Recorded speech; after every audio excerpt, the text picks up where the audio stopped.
T-minus 4 hours. Fort Tiuna, Caracas, the largest military complex in South America. Command centers go dark. January 3, 2026, EOZO 2:14 a.m. Eastern Time. The room at MacDill Air Force Base receives final authorization. Operation Maduro is active. Decades of sanctions failed. Diplomacy exhausted. The decision: direct action. 60,000 troops loyal to Maduro. Presidential Guard on highest alert. United States Special Operations Command initiates the most audacious regime change since Panama 1989. This is not intervention. This is decapitation. The target moves between 3 locations. Intelligence updates every 90 seconds. Delta Force teams insert via low-altitude insertion. No margin for error. One missed shot changes everything. Global Conflict Room tracks every decision. Venezuelan air defense systems activate. F-22 Raptors establish air superiority over Caracas. Suppression of enemy air defenses begins. Electronic warfare blankets military frequencies. Command and control severed. Maduro's inner circle loses contact with field commanders. The presidential convoy detected moving east. Drones track thermal signatures. Rules of engagement: capture, not kill. International law hangs by interpretation. Analysts assess this crosses every red line since the Cold War. But Washington calculates differently. Regional stability versus sovereignty. The room debates for 8 minutes. Then the order: intercept and secure. What should command prioritize first? A. Secure the target. B. Neutralize air defenses. C. Control information flow. AC-130 gunships orbit the capital. Streets empty. Social media goes silent. Internet infrastructure disabled. Maduro's last broadcast, 37 minutes ago. Location unknown. Cyber units penetrate Venezuelan military networks. Satellite imagery shows troop movements halting.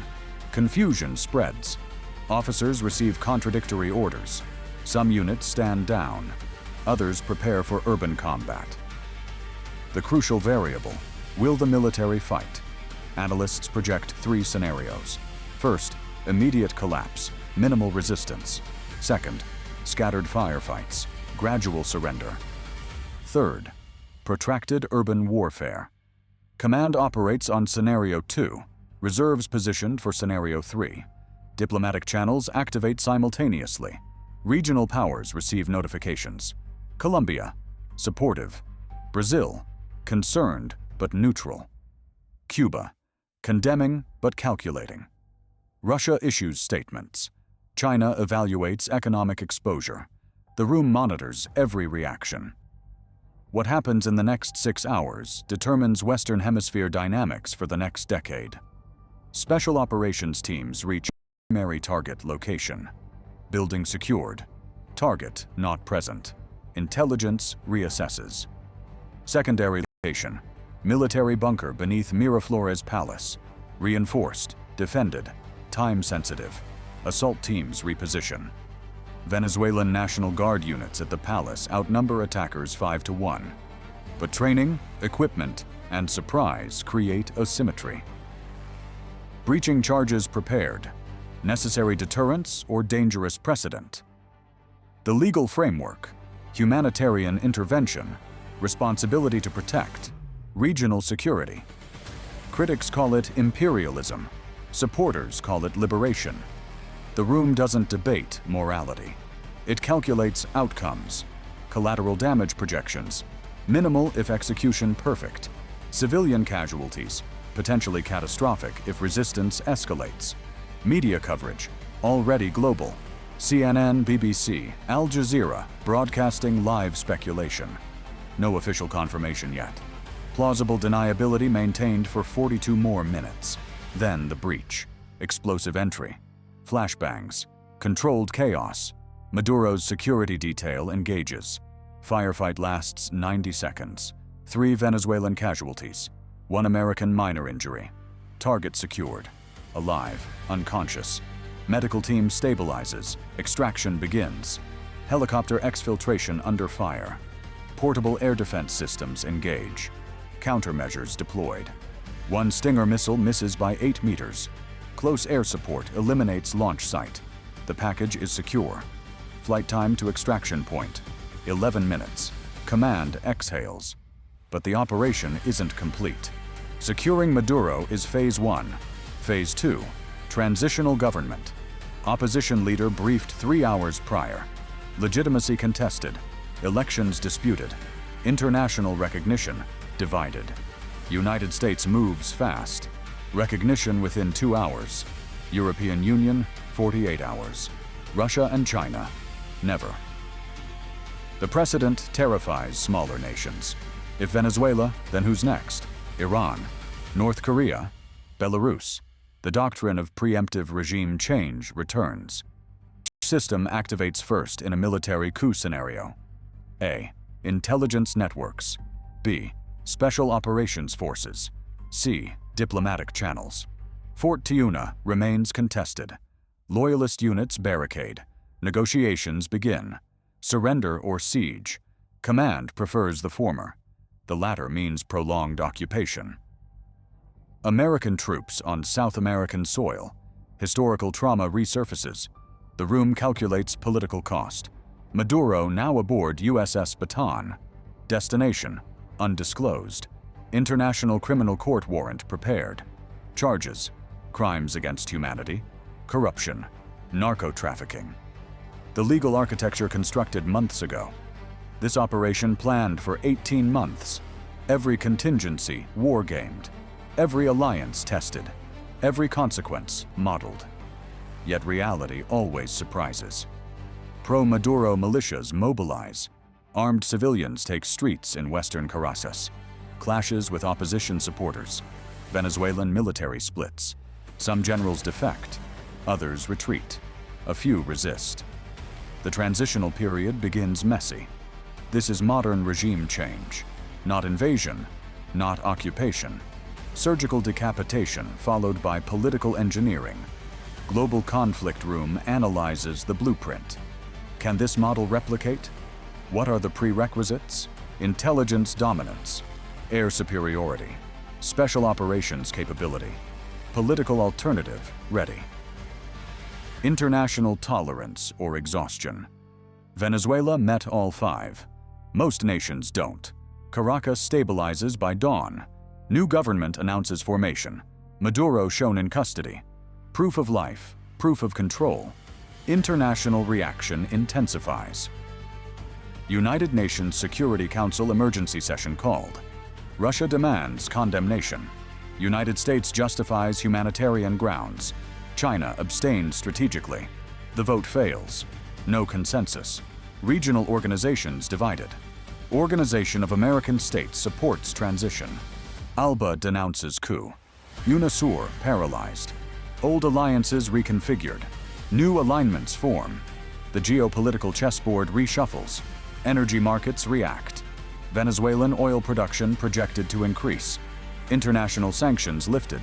Contracts renegotiated. American companies position. Chinese investments endangered. Russian influence eliminated. The economic dimension always shadows the military. 6 hours post-operation. Casualty count: 14 Venezuelan military, 2 civilians, 1 American wounded. Lower than projected. Success by that metric. But metrics don't capture everything. Sovereignty violated. International law strained. Precedent established. The room recognizes this. Was escalation avoidable? Could diplomacy have worked? Who bears ultimate responsibility? These questions linger. Meanwhile, command shifts focus. Stabilization phase begins. Advisors deploy. Training teams arrive. Reconstruction packages announced. The playbook familiar from Iraq, Afghanistan, Libya. Results mixed at best. Venezuela might differ. Oil wealth helps. Geographic proximity helps. Regional support helps.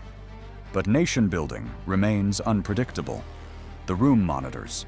Elections scheduled for 6 months. Legitimacy requires votes. International observers invited. Transparency promised. Skepticism high. Maduro's supporters don't disappear. They reorganize.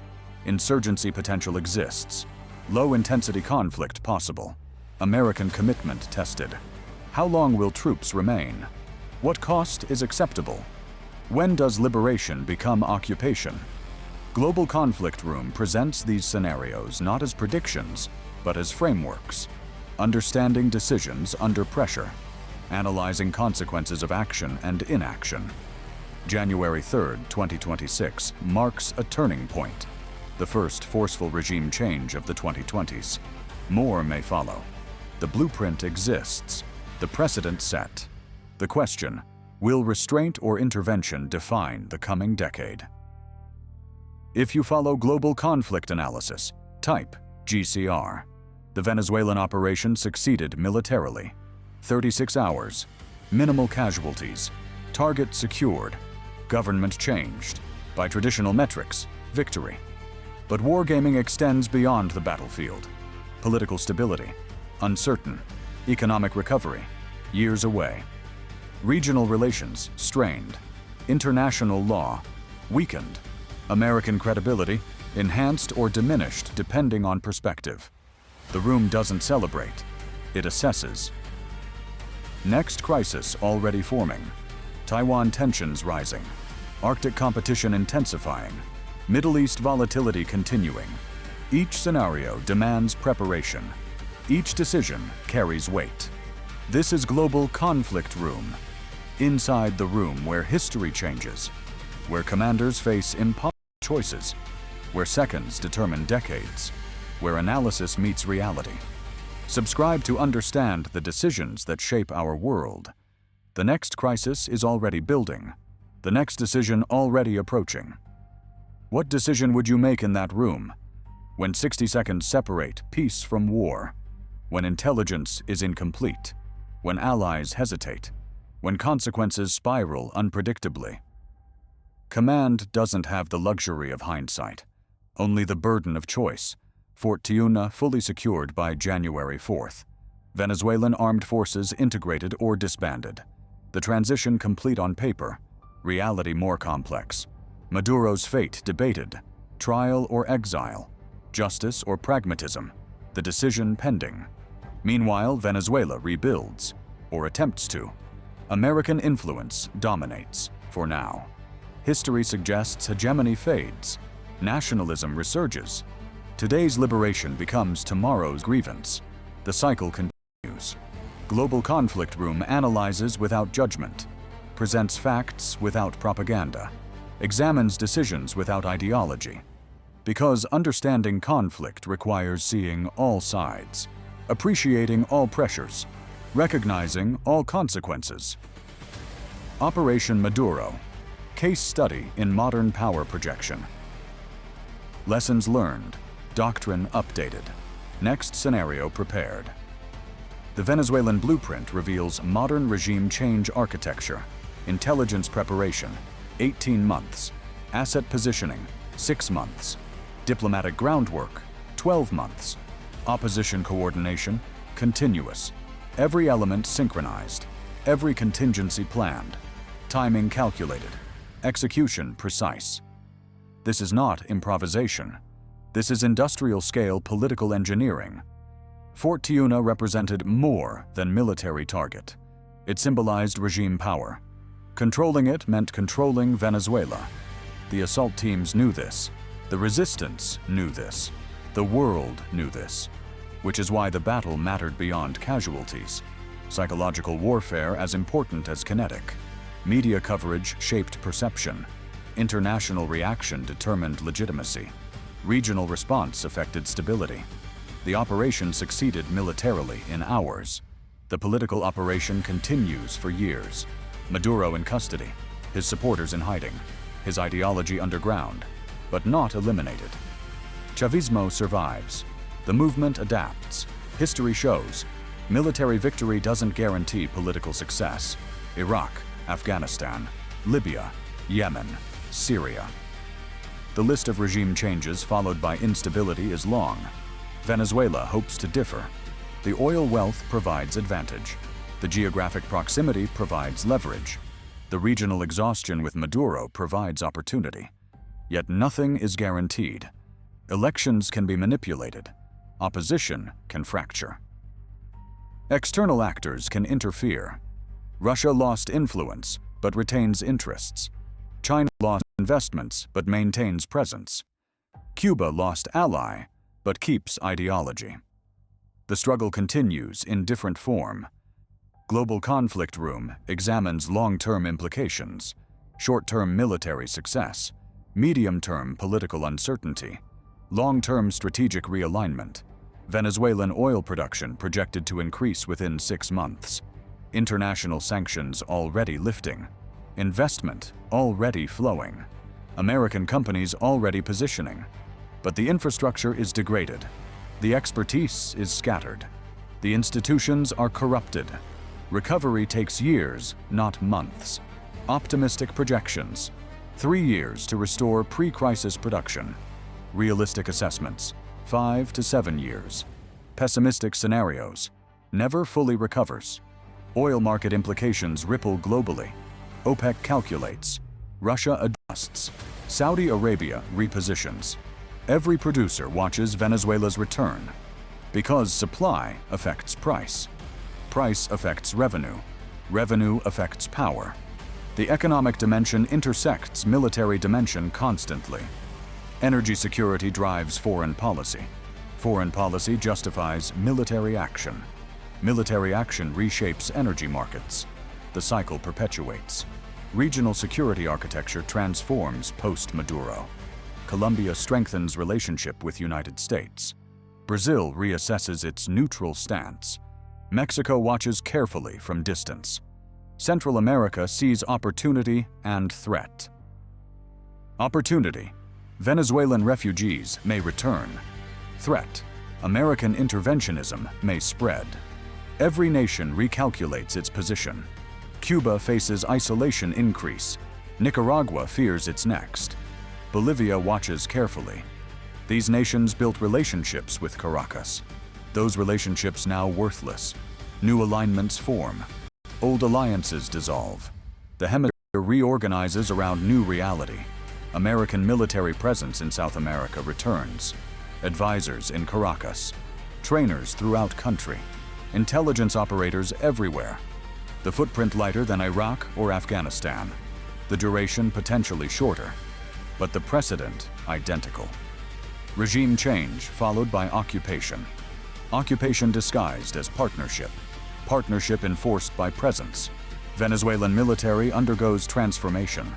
Officers vetted. Units reformed. Doctrine rewritten. American standards implemented. The process familiar from dozens of countries.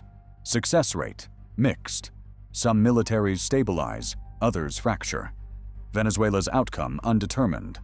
Pro-Maduro elements operate from exile. Miami, Madrid, Moscow, Beijing. They coordinate resistance, fund opposition, plan return. Governments in exile claiming legitimacy. The transitional government in Caracas faces insurgency potential, not immediate, but building. Rural areas remain contested. Urban neighborhoods harbor sympathizers. The pacification incomplete. Command recognizes this. Counterinsurgency doctrine dusted off.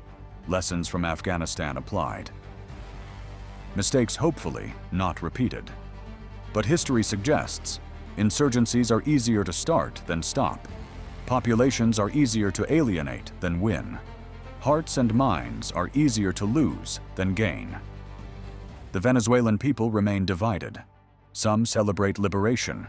Others mourn coup. Most want stability. All want prosperity. The transitional government promises both. Delivery determines legitimacy. Election scheduled but challenged. Opposition demands guarantees. International observers negotiate access. Maduro supporters threaten boycott. The democratic process complicated by circumstances. Can elections be free when conducted under occupation? Can they be fair when opposition is imprisoned or exiled? Can they be legitimate when supervised by foreign power? These questions undermine the entire operation, which is why diplomatic dimension as much as military. United States lobbies for international recognition. European Union mostly complies. Latin America divides. Asia watches skeptically. Africa remains neutral. Middle East ignores. The world is fractured. Consensus impossible. American unilateralism proceeds regardless. This is the new normal. Multilateralism dead. Great power competition defines everything. Rules-based order rhetorical. Power-based reality operational. Venezuela is example, not exception. More operations will follow. Iran remains possibility. North Korea remains target. Belarus remains option. Syria remains contested. The list of potential regime changes is long. The precedent is established. The capability is proven. The willingness is demonstrated. What restrains next operation? International law, ineffective. United Nations paralyzed. Public opinion divided. Congressional oversight minimal. The constraints are weak. The temptations are strong.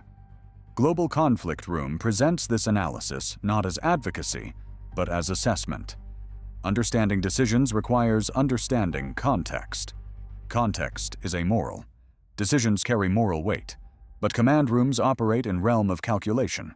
Cost, benefit, risk, reward, probability, consequence. The metrics are strategic, not ethical. This is how great powers think. This is how modern warfare operates. Subscribe to Global Conflict Room to understand the framework. The decisions will continue. The operations will persist. The room never closes.